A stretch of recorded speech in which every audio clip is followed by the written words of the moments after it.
നമ്മളിപ്പോൾ ഈ കാണുന്നത് ഒരു പെഡസ്ട്രിയൽ ഫാനിൻ്റെ മോട്ടറാണ് കാണുന്നത്. പെഡസ്ട്രിയൽ ഫാന് കേടായി പോയി കഴിഞ്ഞപ്പോഴത്തേക്ക് നന്നാക്കാൻ വേണ്ടിയിട്ട് നമ്മളത് അഴിച്ചെടുത്തതാണ്.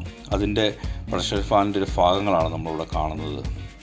ഈ കാണുന്നത് കണ്ടോ, ഗിയർ ബോക്സ് എന്ന് വെച്ചാൽ ഈ ഫാന് നമുക്ക് ഇടത്തോട്ടും വലത്തോട്ടും കാറ്റ് രണ്ട് വശത്തേക്ക് അടിക്കുന്നത് കണ്ടോ ഈ ഗിയർ ഇത് മാത്രമാണ്. ഇതിങ്ങനെ ഞെക്കി കഴിയുമ്പോഴത്തേക്ക് വർക്ക് ചെയ്യും, പുറകോട്ട് വലിച്ചു വെക്കുമ്പോഴത്തേക്ക് ഓഫാവും.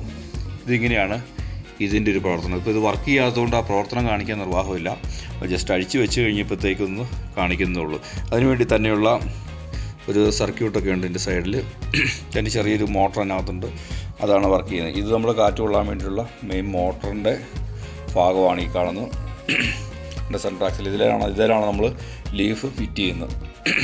ഇത് ഇച്ചിരി ഏടാകൂടം പിടിച്ചൊരു പരിപാടിയാണ്. കാരണം വെച്ചാൽ ഇത് അതിനകത്തോടെ ഇവിടെ നിന്നൊക്കെ സ്പ്രിങ് ഒക്കെ ഉണ്ട് ഇതിനകത്ത്, അതാണ് അഴിക്കാൻ. ഇതിൻ്റെ സ്വിച്ച് ബോർഡൊക്കെ ഇങ്ങനെയാണ് ഇരിക്കുന്നത്. ഇതിനകം ബാക്കിയൊക്കെ ഇങ്ങനെ ഒരു കവറിങ് മാത്രമേ ഉള്ളൂ. ഇങ്ങനെയാണ് എൻ്റെ സംവിധാനം. വെറും പൊള്ളയായിട്ടിരിക്കുന്നതാണ് ഇതിനകത്ത്. ഇത് നമ്മളതിൻ്റെ കാല് നമ്മൾ ഊരി മാറ്റി വെച്ചിട്ടുണ്ട്, നിലത്ത് ഉറപ്പിക്കാനുള്ള ബേസ്മെൻറ്റ്. അപ്പോൾ അതിൻ്റെ ബാക്കിയൊക്കെ അഴിച്ചു വെച്ചിരിക്കുന്നതാണിത്. അപ്പോൾ നമ്മളിത് ഇനി ഫിറ്റ് ചെയ്യാനായിട്ട് പോവുകയാണ്. നന്നാക്കാൻ പറ്റുന്നില്ല, അപ്പോൾ അതുകൊണ്ട് നമ്മൾ തിരിച്ചത് എങ്ങനെയാണ് ഫിറ്റ് ചെയ്യുന്നുള്ളതാണ് നമ്മളടുത്തായിട്ട് നമ്മൾ കാണിക്കാനായിട്ട് പോകുന്നത്.